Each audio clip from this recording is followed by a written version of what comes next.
বিশ্ব নবীজি যখন সাফা পাহাড়ের উপরে দাঁড়িয়ে বললেন বিপদ, মক্কার কাফের বেঈমানেরা যখন বিশ্ব নবীজির কাছে চলে গেল, পাহাড়ের পাদদেশে যখন চলে গেল রে বাবা, চলে যাওয়ার পরে এবার এই লোকগুলা বলতেছে, ওগো মুহাম্মদ তুমি যেই কথা বলবা তোমার ওই কথাটা আমরা মনে প্রাণে বিশ্বাস করে নিব। সুবহানাল্লাহ বলে।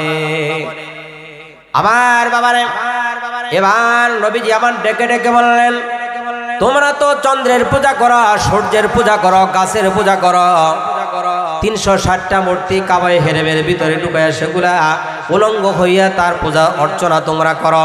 এগুলার পূজা করা যাবে না, চন্দ্র পূজা করা যাবে না, সূর্য পূজা করা যাবে না, গাছের পূজা করা যাবে না। একমাত্র অদ্বিতীয় আল্লাহ রব্বুল আলামিনকে আল্লাহ বলে স্বীকার করে নিয়ে এবং আমি নবী মুহাম্মদুর রাসূলুল্লাহকে নবী হিসেবে স্বীকার করতে হবে, বিশ্বাস করতে হবে, তাহলেই কিনা তোমরা ঈমানদার হয়ে যাবা। সুবহানাল্লাহ বলে। আল্লাহ পাক রব্বুল আলামিনের রাসূল সাল্লাল্লাহু আলাইহি ওয়াসাল্লাম তিনি এই পৃথিবীতে আসার পরে দ্বীনের দাওয়াত দিতে গিয়ে অনেক বাধা বিপত্তির সম্মুখীন হয়েছেন। অনেক বাধা কাফের বেঈমানেরা বিশ্বনবীকে দিয়েছিল, কিন্তু আল্লাহর রাসূল সাল্লাল্লাহু আলাইহি ওয়াসাল্লাম সেই সমস্ত বাধাকে উপেক্ষা করে কাফের বেঈমানদের মাঝে দ্বীনের দাওয়াত দিয়েছেন। আজকেও এখানে একটি জান্নাতের বাগানের আয়োজন করেছেন। এখানে অনেক বাধা বিপত্তি আসবে। মাহফিল করতে গেলে অনেক এলাকায় বাংলাদেশের বিভিন্ন প্রত্যন্ত অঞ্চলে দেখা যায় সুন্দরভাবে মাহফিল করা যায় না। আমাদের পার্শ্ববর্তী দেশ ইন্ডিয়া, সেখানে আপনি ওপেনে মাহফিল করতে পারবেন না, সব এলাকায় গরু জবাহ করতে পারবেন না। তো বিশ্বনবীজি সাল্লাল্লাহু আলাইহি ওয়াসাল্লামও যেই সময় এই পৃথিবীতে ইসলাম প্রতিষ্ঠিত করেছেন, সেই মক্কা নগরীর থেকেই তিনার দাওয়াতের সূচনা হয়েছিল, আর সেখান থেকেই তিনি বাধার সম্মুখীন হয়েছেন। পদে পদে কাফের বেঈমানেরা বিশ্বনবীজিকে বাধা দিয়েছে, তারপরেও বিশ্বনবীজি আবার দ্বীনের দাওয়াত উৎফুল্ল চিত্তে সুন্দরভাবে কালেমার দাওয়াত কাফের বেঈমানদের মাঝে পৌঁছে দিয়েছেন। ঠিক কিনা?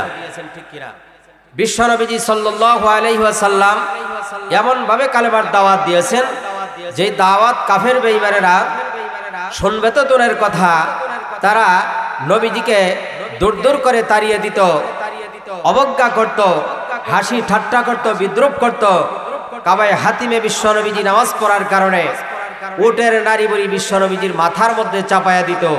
তারপরেও নবীজি আমার কালেমার দাওয়াত থেকে পিছপা হন নাই, ইসলামের দাওয়াত থেকে পিছপা হন নাই। এজন্যে আজকে আপনারা, আমি বারবার বলতেছি, তারপরেও কিন্তু অনেক শব্দ আসতেছে আমার কানের মধ্যে। তো এইভাবে কথা বললে আলোচনা করা কঠিন হয়ে যাবে, কথার পয়েন্ট বলে যাব। তো এই জন্য বলতেছিলাম, হযরত উলামা একরাম যারা আসবেন, কার কথার মাধ্যমে আল্লাহ পাক আমাকে আপনাকে হেদায়েত দান করবে এবং কোন আলোচকের মাধ্যমে আপনি নামাজি হয়ে যাবেন, কোন আলোচকের মাধ্যমে আপনি সুদ খাওয়া ছেড়ে দিবেন, আপনি গোশ খাওয়া ছেড়ে দিবেন, এটা কেউ বলতে পারে না। ঠিক কিনা? কি কন? কোন আলোচনার মাধ্যমে, কোন আলোচকের মাধ্যমে আপনি নামাজি হয়ে যাবেন, এটা বলতে পারবেন? হয়তো একটা কথা কারো জবান থেকে এমন বের হইতে পারে যে কথার মাধ্যমে আপনি নামাজি হয়ে যাবেন, আল্লাহওয়ালা হয়ে যাবেন। তো এই জন্য আমার বাবারা, বিশ্বনবীজি সাল্লাল্লাহু আলাইহি ওয়াসাল্লামের কাছে একবার আবু জেহেল, উতবা, সায়বা কাফের বেঈমানেরা এসে নবীজি সাল্লাল্লাহু আলাইহি সাল্লামকে বলে, হে মুহাম্মদ, আমরা ইসলামের বাণীগুলি তোমার কাছ থেকে একটু শুনতে চাই, একটু আমাদেরকে ইসলামের বাণীগুলি শোনাবা। কিন্তু মূলত তারা অবজ্ঞা করে বিশ্বনবীজিকে তিরস্কারমূলকভাবে এই কথাটা বলেছে। নবীজি বুঝতে পারেন নাই। সাউন্ড বাড়াই দেন, নয় আপনি বক্সেই দিয়ে দেন, সুন্দর হয় না সাউন্ড, বক্সেই দিয়ে দেন। কি বলতেছে কাফের বেঈমানেরা? আবু জেহেল, উতবা, সায়বা, মুগিরা, উবাই ইবনে খালফ, এই বড় বড় কাফের বেঈমানেরা বিশ্বনবীজির কাছে আইসা বলতেছে, মুহাম্মদ আমাকে দ্বীনের কিছু নসিহত শোনাও। আসলে তিরস্কার ভাবে এই কথাটা তারা বিশ্বনবীজির কাছে উপস্থাপন করেছে।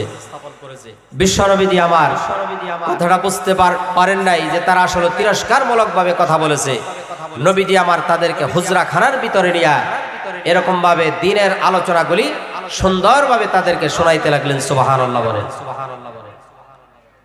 আমার বাবারা, ইন দ্য মিন টাইমের ভিতরে বিশ্বনবীজির একজন প্রিয় সাহাবী ছিল হযরত আব্দুল্লাহ ইবনে উম্মে মাকতুম। তিনি বিশ্বনবীজির হুজরা খানার ভিতরে এসে আল্লাহর নবীকে এসে সর্বপ্রথমে সালাম দিয়ে দিলেন। সালাম দিয়ে দেওয়ার পরে এবার নবীজি ডেকে ডেকে বললেন, ইয়া রাসূলুল্লাহ, নবী গো, আপনি এমন দিন আমাকে শিক্ষা দেন, এমন ইসলাম আমাকে শিক্ষা দেন যে ইসলাম আর দিন আপনি আল্লাহ রাব্বুল আলামিনের কাছ থেকে প্রদত্ত হয়েছেন, এমন দিন আর ইসলাম আপনি আমাকে এই মুহূর্তে শিক্ষা দিন। আমার বাবারা, এই কথাটা বলার সঙ্গে সঙ্গে নবীজি আমার মুখটা ঘুরাইয়া নিলেন এবং কপালটা বাঁকা করে ফেললেন। এবং নবীজি আবার এই জন্য মুখটা ঘুরাইয়া নিলেন, কপালটা বাঁকা করে ফেললেন, কারণ আবু জেহেল, উতবা, সাহেবা সব সময় তারা কালেমার দাওয়াত তাদের কাছে দেওয়া যায় না। তারা নিজ থেকে উৎফুল্ল সহকারে সে বিশ্ব নবীজির কাছে বয়ান শুনতে চাইতেছে, ইসলামের বাণী শুনতে চাইতেছে। আর এমন সময় কিনা আব্দুল্লাহ ইবনে উম্মে মাকতুম বিশ্ব নবীজির কাছে এসে সালাম দিয়ে ইসলাম সম্পর্কে জানতে চায়, দিন সম্পর্কে জানতে চায়। নবীজি বেজার হয়ে গেলেন, নারাজ হয়ে গেলেন, মুখটা বাঁকা করে নিলেন, কপালটা বাজ করে ফেললেন। নাউজুবিল্লাহ বলে। হযরত নবী আমার ডেকে ডেকে বলে যে আবু জেহেল, উতবা, সাহেবা তারা সব সময় আমার কাছে আসে না, এই মুহূর্তে তারা সদ ইচ্ছা আমার কাছে আসছে। আর এই সময় আব্দুল্লাহ ইবনে উম্মে মাকতুম আমাকে ডিস্টার্ব করে দিল। কাজটা কোশ্চিন কালেও আব্দুল্লাহ ইবনে উম্মে মাকতুম ঠিক করে নাই। আব্দুল্লাহ ইবনে উম্মে মাকতুমের সালাম শুনে নবীজি বেজার হওয়ার কারণে, আব্দুল্লাহর কথা বলার কারণে, নবীজি বেজার হওয়ার কারণে সঙ্গে সঙ্গে আল্লাহ পাক রব্বুল আলামিন আয়াত নাজিল করলেন। সুবহানাল্লাহ বলেন। আল্লাহ রাব্বুল আলামিন জানায় দিলেন, আবাসা ওয়া তাওয়াল্লা আন জাআহুল আ'মা ওয়া মা ইউদরিকা লাআল্লাহু ইয়াযাক্কা আও ইয়াযাক্কারু ফাতানফা'হুম যিকরা আম্মা মান ইস্তাগনা। আল্লাহ রাব্বুল আলামিন জানায় দিলেন, আবাসা ওয়া তাওয়াল্লা, মুখ ফিরিয়ে নিলেন এবং ব্রো কুচকিয়ে ফেললেন, কপালটা বাঁকা করে ফেললেন। আনজা আহুল আমা, যখন অন্ধ লোকটি বিশ্ব নবীজির কাছে আসলো। কে আসলো? এই অন্ধ লোকটা কে? এই অন্ধ লোকটা হলো আব্দুল্লাহ ইবনে উম্মে মাকতুম। এই আব্দুল্লাহ যখন বিশ্ব নবীজির কাছে আসলো, বিশ্ব নবীজির কাছে আসার সঙ্গে সঙ্গে নবীজি আমার মুখটা বাঁকা করে ফেললেন, কপালটা কুচকিয়ে ফেললেন। এই কথাটাই আল্লাহ রাব্বুল আলামিন বললেন, আনজাহুল আমা ওয়া মা ইউদরিকা লাআল্লাহু ইয়াযাক্কা। আল্লাহ রাব্বুল আলামিন ডেকে ডেকে বলেন, ওগো আমার পয়গম্বর, আব্দুল্লাহ এই জন্য আপনার কাছে আসছে, তার দিলের আত্মশুদ্ধির জন্য আপনার কাছে এসে প্রশ্ন করেছে। আপনি তো জানেন না কি জন্য সে আপনার কাছে আসছে। সে তার দিলের ভিতরে তাজকিয়া হবে, আত্মশুদ্ধি হবে, তার ভিতরে ঈমান পয়দা হবে, এজন্য আপনার কাছে প্রশ্ন করেছে। আর আপনি কিনা এমন মানুষদেরকে দিনের আলোচনা শোনাইতেছেন যারা তিরস্কারমূলক ভাবে আপনার আলোচনাগুলি শুনতেছেন। আউযুবিল্লাহ বলেন। আল্লাহ রাব্বুল আলামিন বললেন, আও ইয়াযাক্কারু ফাতানফাহুল যিকরা। আব্দুল্লাহ ইবনে উম্মে মাকতুমকে যদি আপনি দিনের আলোচনাগুলি শোনান তার লাভ হবে। আপনি যাদেরকে শোনাইতেছেন তারা হলো তাগুতের অনুসারী, তারা দিনের আলোচনাগুলি সুন্দরভাবে শুনবে না।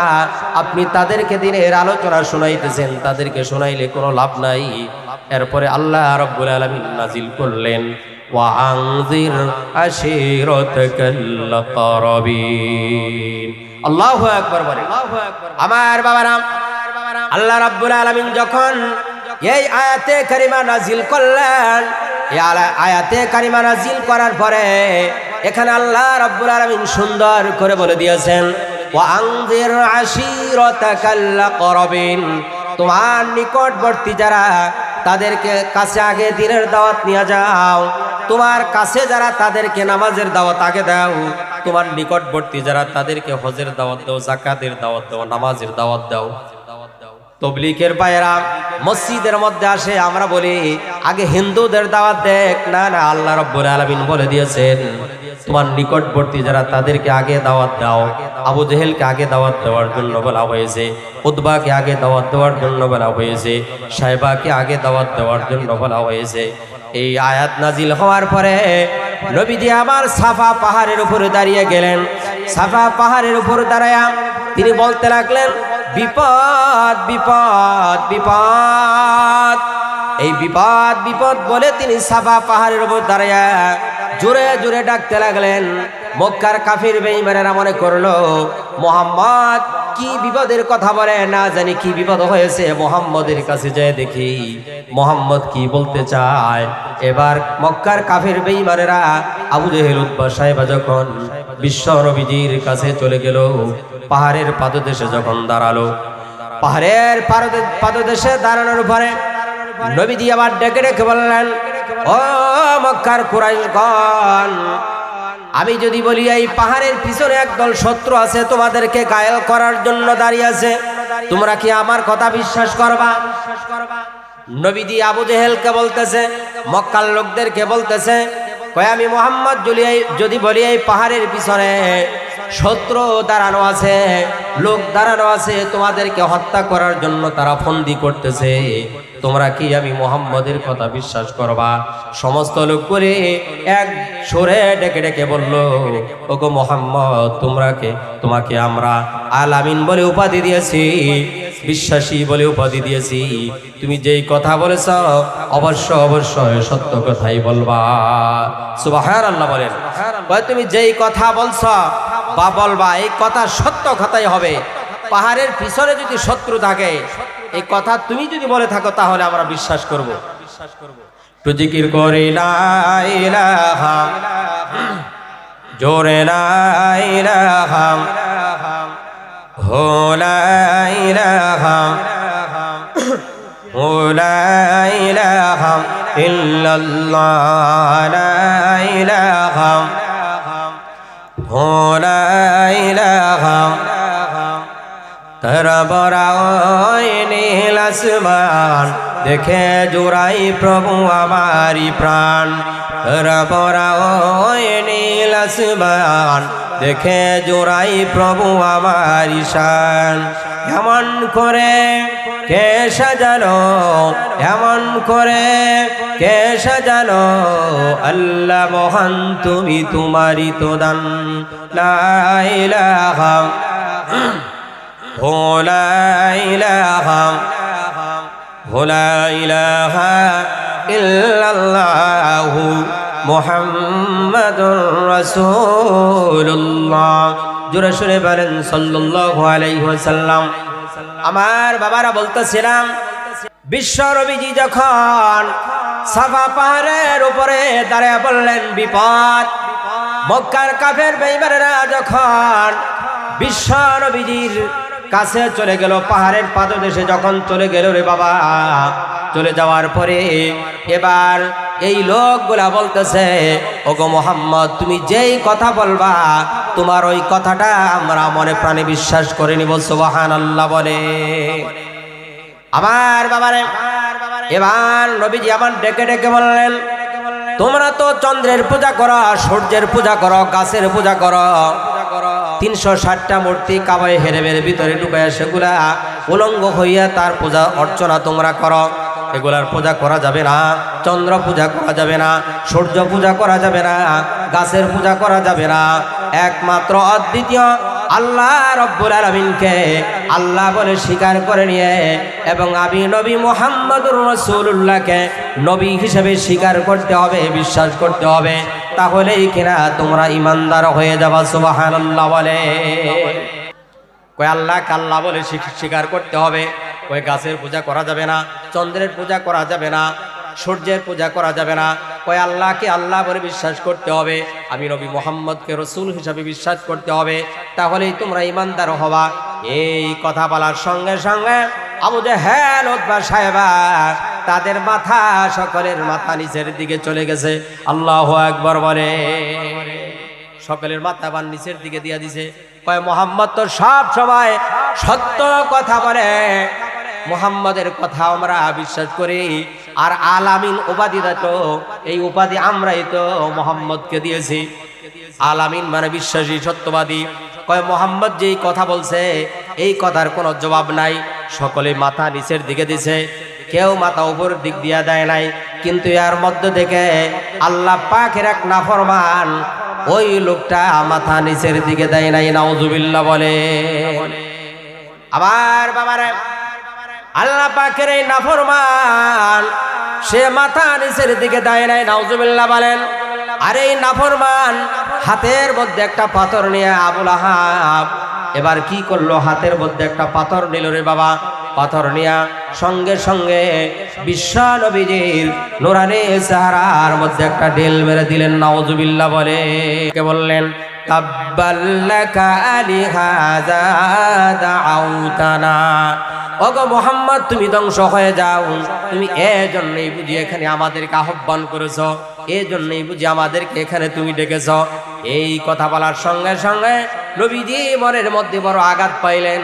পাথর দিয়া আবু লাহাব বিশ্ব নবীজির নূরানি চেহারার মধ্যে ঢেল মেরে দিলেন। নাউজুবিল্লাহ বলেন। সঙ্গে সঙ্গে আল্লাহ রাব্বুল আলামিন তখন সূরা লাহাবের প্রথম আয়াত নাজিল করে জানাই দিলেন, তাব্বাত ইয়াদা আবি লাহাবিন ওয়া তাব্ব। এই পর্যন্ত নাজিল হয়ে গেল। এই আয়াতে কারিমা যখন নাজিল হয়ে গেল, এই আয়াত নাজিল হওয়ার পরে আবু লাহাবের কানে যখন এই আয়াত পৌঁছে গেল, এই আয়াত পৌঁছে যাওয়ার পরে আবু লাহাব ডেকে ডেকে বলতেছে, মুহাম্মদ, আমার ভাতিজার উপর নাকি আয়াত নাজিল হয়েছে, কোরআন নাজিল হয়েছে, আর আমার উপর নাকি গজব পড়বে।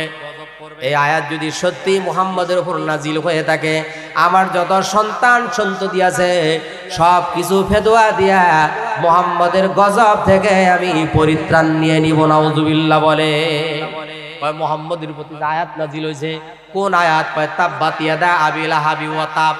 কয় আয়াত যদি সত্যি নাজিল হয়ে থাকে, কয় তাহলে আমি কি করব? আমার যত সম্পদ আছে, আমার যত সন্তান সন্ততি আছে সব কিছু আমি ফেদুয়া দিয়া দিব, সদকা দিয়া দিব। সদকা দিয়া মুহাম্মাদের গজব থেকে আমি পরিত্রাণ নিয়ে নিব। নাউজুবিল্লাহ বলে। মুহাম্মাদের গজব বলে, গজব তো আল্লাহর পক্ষ থেকে আসবে, কারণ আল্লাহর বন্ধুকে তুমি কষ্ট দিয়েছ, পাথর মেরেছ।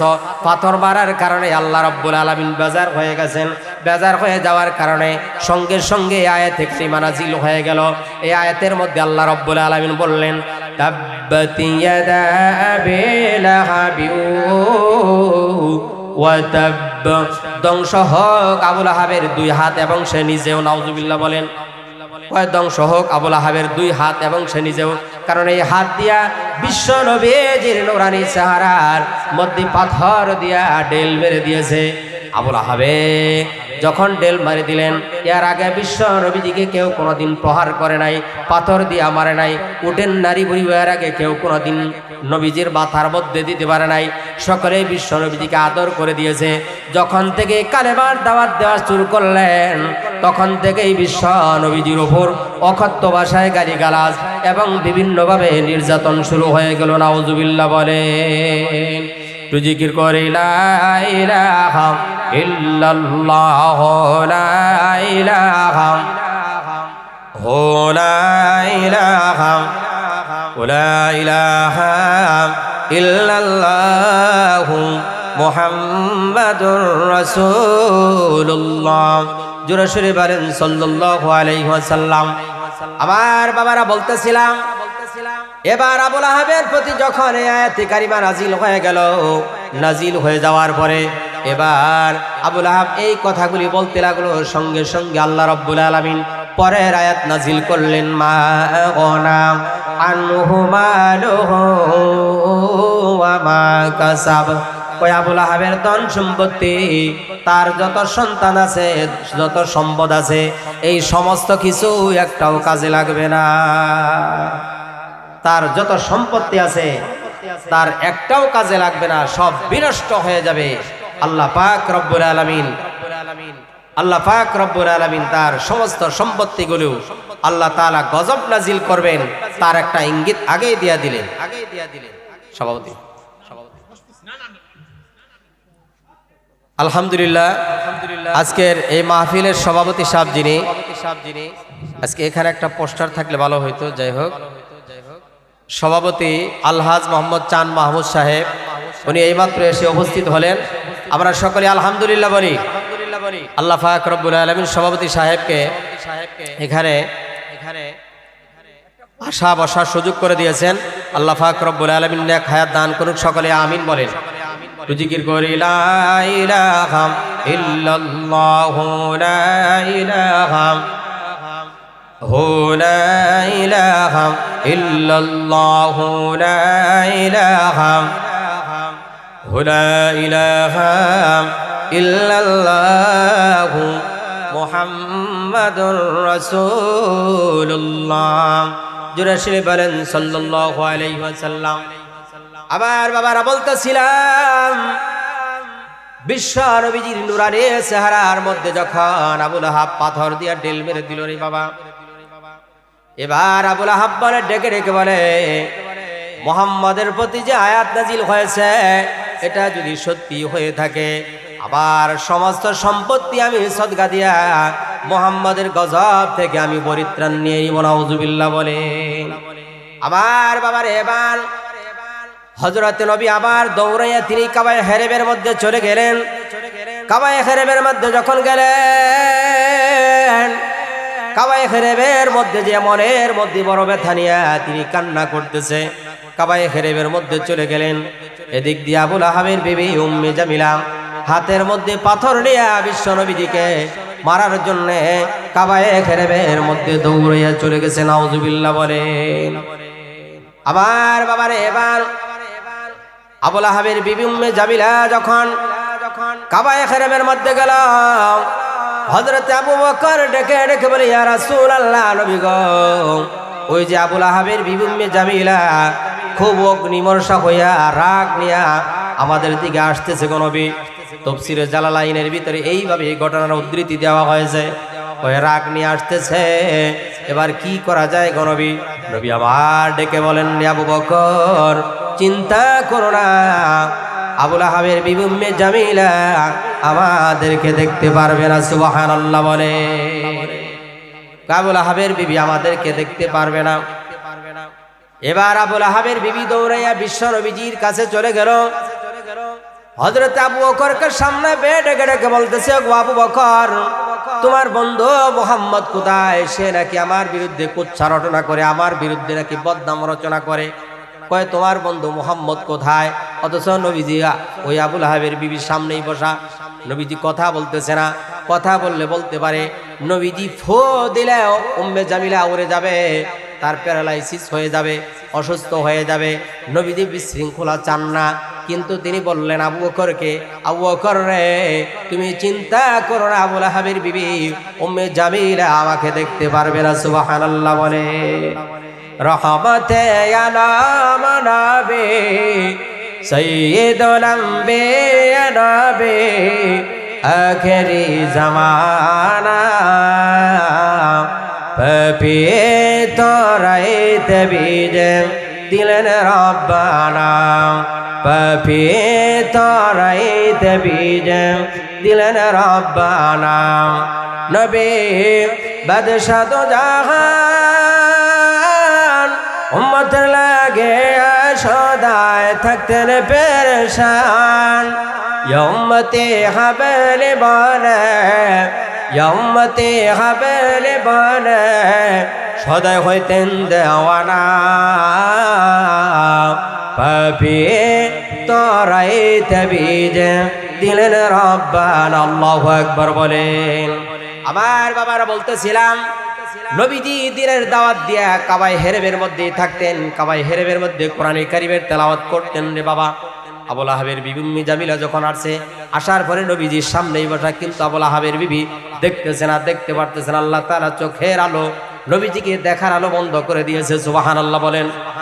আমার বাবারে, এবার আবুল আহাবের বিবি ডেকে ডেকে বলে, ওগো আবু বকর, তোমার বন্ধু মুহাম্মদ নাকি আমার বিরুদ্ধে কুচ্ছা রটনা করে, বদনাম করে, এটা কি সত্যি? এবার হযরত আবু বকর ডেকে ডেকে বলে, খানায় কাবার কসম করে বলি গো, আমার বন্ধু মুহাম্মদ সাল্লাল্লাহু আলাইহি ওয়াসাল্লাম জীবনে তোমার একবারের জন্য তোমার কোনো কুচ্ছা রটনা করে নাই। সুবহানাল্লাহ বলে। একদিনের জন্য তোমার কোনো কুচ্ছা রটনা করে নাই, বরঞ্চ তুমি নিজেই নবীজির বিরুদ্ধে, আমার রসুলের বিরুদ্ধে তুমি বদনাম করো। নবীজি কোনো বদনাম করে নাই। নবীজির আদত ছিল এই কথা বলার পরে হাতের মধ্যে যে পাথরগুলি নিয়ে আসছিল, পাথরগুলি জুড়ে এইভাবে ডেল মারলেন, তারপর ফেলে রেখে গেলেন।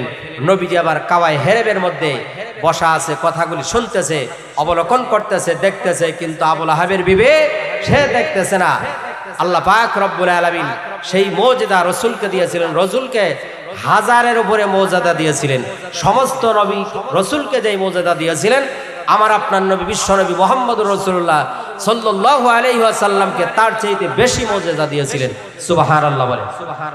নবীজি আমার দ্বীনের দাওয়াত দিয়েই কাবায় হেরেবের মধ্যে কোরআনে কারীম তেলাওয়াত করতেন, বসে থাকতেন, সময় কাটাইতেন, উম্মত নিয়ে চিন্তা ফিকির করতেন। একবার মক্কার কাফের বেঈমানেরা পরামর্শ করে, মক্কার মধ্যে প্রতি বছর একবার বাণিজ্য মেলা হইতো। এই বাণিজ্য মেলার মধ্যে এই কাফের বেঈমানেরা তারা চিন্তা করলো, কয় মুহাম্মদ, বাণিজ্য মেলার মধ্যে আমাদের যে বিদেশি মেহমানগুলো আসবে, এদেরকে তো কালেমার দাওয়াত দিয়ে দিবে, আর এরা কালেমা পড়ে মুসলমানও হয়ে যাবে।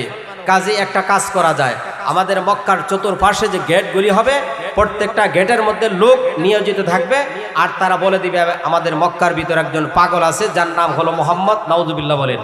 যার নাম হলো মুহাম্মদ, সে, তার কাছে তোমরা যাবা না, তার কথাও শুনবা না, সে ধর্মের বিরুদ্ধে উল্টা পাল্টা কথাবার্তা বলে। নাউজুবিল্লাহ বলেন। আমার বাবারা, এবার ওই বাণিজ্য মেলার আয়োজন যখন করা হলো, বাণিজ্য মেলার আয়োজন করার পরে নবীজি আবার কি করলেন, কাবায় হেরেমের মধ্যে বেশি বেশি সময় কাটাতেন, সেখানে বসে বসে কোরআনে কারিমের তেলাওয়াত করতেন। এবার কি করলেন, বাণিজ্য মেলার লোকগুলা বিভিন্ন কিছু কেনাকাটা করলেন। তারা 3 দিন সেখানে অবস্থান করলেন। 3 দিন অবস্থান করার পরে তারা মনে মনে চিন্তা করে, তারা সকলে মিলে পরামর্শ করলো, কয়েকটা পাগলের কথা বলা হয়েছিল, যার নাম মুহাম্মদ। কয় তার কাছে একটু যায়া দেখি, কয় তার কাছে একটু যায়া দেখি ওই মুহাম্মদ সে আসলে পাগল কিনা, ওই পাগলটা দেখতে কেমন। বাণিজ্য মেলার লোকগুলা, বিদেশি মেহমানগুলা এই কথা বলতেছে। এবার সমস্ত মানুষেরা, বাণিজ্য মেলায় যত লোক ছিল, বিদেশি মেহমানগণ ছিল, সকলে মিলে তারা বিশ্ব নবীজির কাছে চলে গেছে। সুবহানাল্লাহ বলেন। আমার বাবারা, এবার যখন এই বাণিজ্য মেলার লোকগুলো যখন বিশ্ব নবীজির কাছে গেছে, যা দেখে বিশ্ব নবীজির নুরানি চেহারা যেন চাঁদের মতো ঝলমল করতেছে। আল্লাহু আকবার বলেন। এবার নবীজি আমার কোরআনে কারীম সুন্দরভাবে তেলাওয়াত করে, মধুর সুরে কোরআনে কারীম তেলাওয়াত করে। বাণিজ্য মেলার লোকগুলা তারা পাগল পারা হয়ে গেছে। এত সুন্দরভাবে জীবনে কেউ কোনোদিন তেলাওয়াত করতে পারে না, কোনো বই পড়তে পারে না, কোনো কিতাব পড়তে পারে না। আর এত সুন্দর তেলাওয়াত জীবনে আমরা কোনোদিন শুনতে পাইনি। আল্লাহু আকবার বলেন। আমার বাবারা, এবার বাণিজ্য মেলার থেকে একজন লোক ডেকে রেখে বলে, ওগো ওগো বালক, ওগো যুবক, কি বা তোমার নাম, কোথায় তোমার বাড়ি, কোথায় কি তোমার ঠিকানা, একটু জানতে চাই। এবার এই কথা বলার পরে নবী আমার ডেকে ডেকে বললেন, আমার নাম হলো মুহাম্মদ, কুরাইশ বংশই হলো আমার বংশ, আব্দুল্লাহ আমার বাবার নাম, আমিনা আমার মায়ের নাম। আমি যে কিতাব পড়তেছি, এই কিতাব আল্লাহ রব্বুল আলামিনের পক্ষ থেকে নাজিলকৃত। আল্লাহ পাক রব্বুল আলামিন এই কিতাব আমি মুহাম্মদের উপর নাজিল করেছেন। জোরে সোরে বলেন সুবহানাল্লাহ। আমার বাবারা, এবার এই কথা বলার সঙ্গে সঙ্গে বিদেশি মেহমানগণ ডেকে ডেকে বলে, এত সুন্দর মধুর তেলাওয়াত জীবনে শুনি নাই, এত সুন্দর মধুর কণ্ঠে তেলাওয়াত আমরা তো জীবনে শুনতে পারি নাই। আর এই কিতাব এটা সাধারণ কোনো কিতাব নয়, অবশ্যই এটা ঐশী বাণী হবে, এটা আল্লাহর পক্ষ থেকে কোনো নাজিল কোনো কিতাব হবে। আর তোমার চেহারা এটা পাগলেরও চেহারা নয়। তুমি সত্যি যদি নবী হয়ে থাকো, তোমার উপর যদি এই কিতাব নাজিল হয়ে থাকে, আমরা আর দেরি করতে চাই না, এখনই আমাদেরকে পড়ে দাও লা ইলাহা ইল্লাল্লাহু মুহাম্মাদুর রাসূলুল্লাহ। জোরে সরে বলেন সাল্লাল্লাহু আলাইহি ওয়াসাল্লাম। আবু জাহেল উতবা সাহেবা তারাও কোরআনে কারিমের তেলাওয়াত শুনে, তারা কিন্তু কালেমা পড়ে মুসলমান হয় নাই। বিদেশে মেহমানগণ সামান্য সময় কোরআনের তেলাওয়াত শুনে নবীদের চেহারা দেখে কালেমা পড়ে মুসলমান হয়ে গেল। মক্কার কাফির বেঈমানেরা পরামর্শ করে, কয় আমাদের যে পরিকল্পনা করছিলাম, আমাদের পরিকল্পনা ভুলণ্ডিত হয়ে গেল, বরবাদ হয়ে গেল। এজন্য কোরআনের নূর সবার ভিতরে ঢুকে না, আল্লাহ যাকে হেদায়েত দান করে তার ভিতরে কোরআনের নূর ঢুকে, ঠিক কিনা? কোরআনের সুরের মাঝে খুঁজে দেখো নূর আছে, সেই নূরে রাঙাও জীবন তুমি। কোরআনের সুরের মাঝে খুঁজে দেখো নূর আছে, সেই নূরে রাঙাও জীবন তুমি। সাহাবীরা কোরআন দিয়ে সাজালো জীবন, সে কারণে ধন্য হলো তাদের জীবন, সে কারণে ধন্য হলো তাদের জীবন।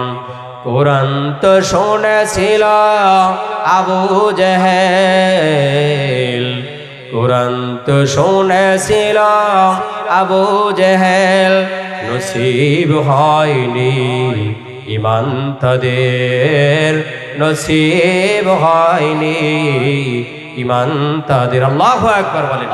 আমার বাবারা বলতেছিলাম, ওই যে আবু লাহাবের বিবি উম্মে জামিলা বিশ্ব নবীজিকে মারার জন্য কাবায়ে হেরেবের মধ্যে আসছিল, পাথর মারার জন্য আসছিল, কিন্তু দেখতে পারে নাই।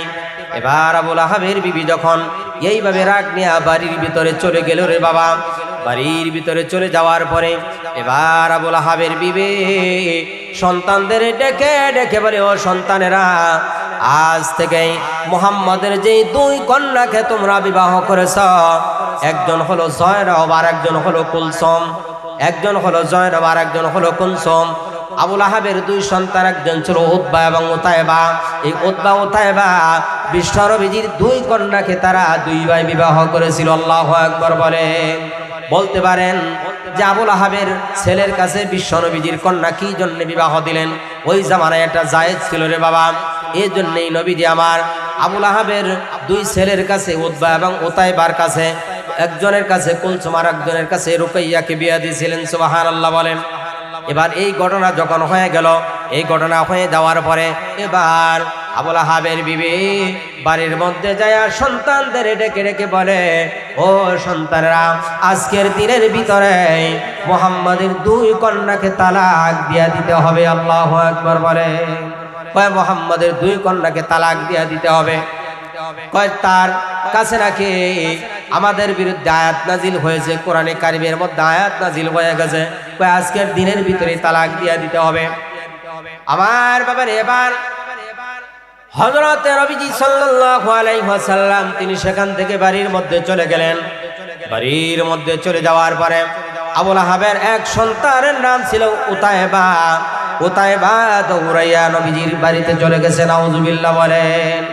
জায়া নবীজির কাছে সামনে জায়া বলতেছে, কয় গো মুহাম্মদ, আজ থেকে কি করলাম? তোমার দুই কন্যার সন্তানকে আমরা তালাক দিয়া দিলাম, তোমার সাথে আমাদের সাথে আর কোনো সম্পর্ক নাই, তোমার দুই কন্যাকে তালাক দিয়া দিলাম, তুমিও আমাদের বাড়িতে আর যাবা না, আমিও তোমাদের বাড়িতে আর যাব না। নাউজুবিল্লাহ বলেন।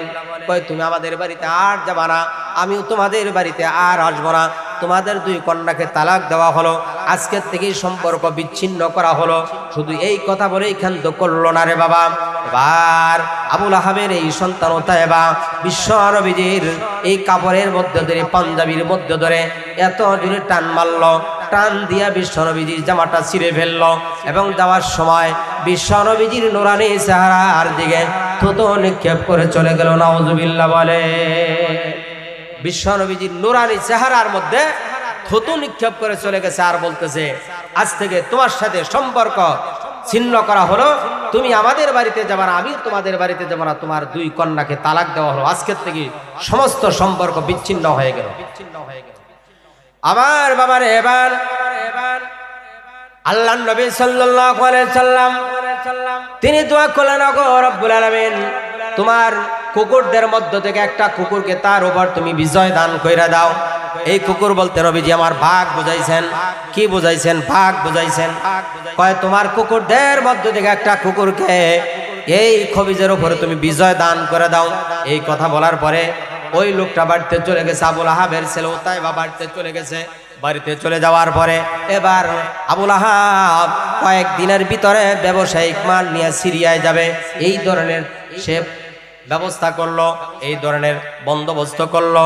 এটা করার পরে আবুল আহাব সে কি করলো, এই ব্যবসায়িক মাল নেয়া সিরিয়ার মধ্যে যাত্রা শুরু করে দিল। সিরিয়ার মধ্যে যাত্রা শুরু করলো ব্যবসায়িক মাল নেয়া। যাইতে যাইতে বহুদূর যাওয়ার পরে একটা এলাকায়, জঙ্গল এলাকায় যখন পৌঁছে গেল, জঙ্গল এলাকায় পৌঁছে যাওয়ার পরে ওই এলাকার মধ্যে একজন পাদ্রী ছিল। ওই পাদ্রী এসে ডেকে ডেকে বলতেছে, কে গো তোমরা, কোথায় থেকে আসছো জানি না, তবে যেই জায়গায় তোমরা তাবু করেছ এই জায়গাটা বেশি ভালো না। এই জঙ্গলের মধ্যে অনেক বাঘ ভাল্লুক আছে, হিংস্র প্রাণী আছে, তোমরা যদি এখানে থাকো তাহলে তোমরা কি করবা? তোমরা নিরাপদে থাকতে পারবা না, খুব সাবধানে কিন্তু থাকবা। কারণ হলো এই বাঘ ভাল্লুক মানুষের ক্ষতি করে। এবার কি করলো, ওই যে নবীজি বদদুয়া দিয়ে দিয়েছেন, বদদুয়া দিয়ে দেওয়ার পরে এবার আবুল আহাব যখন এই কথা শুনতে পারলো, কয় আমার সন্তানদের খুব ভালোভাবে দেখা রাখবা। এবার সমস্ত মালগুলি স্তূপ করা হলো। স্তূপ করার পরে সমস্ত লোকগুলা তারা চতুর্দিক দিয়ে পরিবেষ্টন করে আবুল আহাবের সন্তানকে মাঝখানে মালের উপরে ঘুমাইছে, মালের উপরে তাকে শোয়ানো হয়েছে। এবার গভীর রাত্রি যখন হয়ে গেছে, গভীর রাত্রি হয়ে যাওয়ার পরে জঙ্গল থেকে একটা বাঘ এসে গেছে। নাউজুবিল্লাহ বলেন। একটা বাঘ আইসা এরকম ভাবে ওই মানুষগুলি খাবে, মানুষদের মধ্য থেকে কাউকে খাবে। আল্লাহ রব্বুল আলামিন ডেকে ডেকে বলেন, সাবধান বাঘ, তোমার উপর আমি নোটিশ জারি করে দিলাম। কি নোটিশ? কয় তোমার নাকের মধ্যে আমি গ্রান দিয়া দিলাম, সামনে মানুষ পাইলেই খাওয়া যাবে না। কয় আমি যেই গ্রানটা তোমার নাকের মধ্যে দিয়া দিব, এই গ্রানটা যার শরীরের মধ্যে পাওয়া যাবে ওই লোকটাকেই তুমি চিবিয়ে চিবিয়ে খাবা। সুবহানাল্লাহ বলেন। এবার ওই যে আবুল আহাবের ছেলে উতাইবা বিশ্বনবীজির দিকে থুতু নিক্ষেপ করেছিল, জামা ধরে টান মেরে জামাটা ছিঁড়ে দিয়েছিল। ওই আবুল আহাবের ওই ছেলে মাঝখানে ঘুমাইছে, মালের উপরে স্তূপ করে উপরে ঘুমাইছে। বাঘটা একজন একজন করে শরীরের ঘ্রাণ নেয়, ঘ্রাণ নিতে নিতে খুঁজে খুঁজে তাকে পেয়ে গেছে। পেয়ে যাওয়ার পরে তার কল্লার মধ্যে কামড় দিয়া লাশটা বাহিরে নিয়ে তাকে চিবাইয়া চিবাইয়া খাইছে। হাড় গুড়গুলি বিভিন্ন জায়গায় বিক্ষিপ্তভাবে পড়ে আছে। সকালবেলায় ঘুম থেকে উঠে থেকে আবুল আহাবের সন্তান উতায় বানাই। এবার আবুল আহাব বলতেছে আমার ছেলে কই? এবার দেখতেছে বিভিন্ন জায়গায় তার হাড় গুড়গুলি পড়া আছে, আবুল আহাবের সন্তান নাই। তখন বলতেছে ওই যে মোহাম্মদ যে বদদুয়া দিয়েছিল সেই বদদুয়া বুঝি লাইগে গেছে, আমার সন্তান শেষ। লম্বা ঘটনা, বক্তা এসে গেছে, আমি পুরা ঘটনা বলতে পারলাম না। এটা সূরা লাহাবের শানে নজুল। সূরা লাহাব যে আছে, আবুল আহাবের প্রতি যে সূরাটা নাজিল হয়েছিল সেই সূরার এটা ব্যাখ্যা, শানে নজুল, শানে বুরুজ। তো আল্লাহ রাব্বুল আলামিন দুনিয়ার মধ্যে কাফের বেঈমানরা যেইভাবে মুসলমানদেরকে, নবী আলাইহিস সালামদেরকে কষ্ট দিয়েছে, এই কষ্ট দেওয়ার কারণে আল্লাহ পাক রব্বুল আলামিন তাদের শাস্তিটাও ওইভাবেই দিয়েছেন। অনেক বেইজ্জতি করে তাদেরকে দুনিয়ার থেকে বিদায় করে দিয়েছেন চিরদিনের জন্য। এজন্য এই পৃথিবীতে ওলামায়ে কেরামের সাথেও কশিনকালও বেয়াদবি করবেন না। হযরত ওলামায়ে কেরামের সাথে যারা বেয়াদবি করে, বেয়াদবিমূলক আচরণ করে, তাদের মৃত্যুও ভালো হয় না। দেখেন হজ নিয়ে কি কথা বলেছিল, তার মন্ত্রিত্ব গেছে, দল থেকে বহিষ্কার হয়ে গেছে। এইভাবে ইসলাম নিয়ে যারা এই কথা বলেছে তাদের সব শেষ হয়ে গেছে।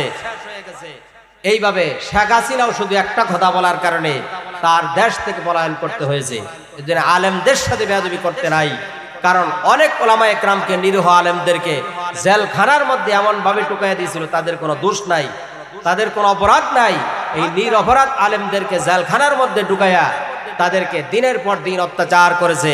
আর আল্লাহ পাক রব্বুল আলামিন তারই ফলশ্রুতিতে আল্লাহ তাআলা সেই জালেম সরকারকে দেশ থেকে তাড়িয়ে দিয়েছে। আলহামদুলিল্লাহ বলেন। এজন্য আলেমদের সাথে কোশ্চিন কালো বেয়াদবি করতে নাই। আল্লাহ পাক রব্বুল আলামিন তৌফিক দান করেন।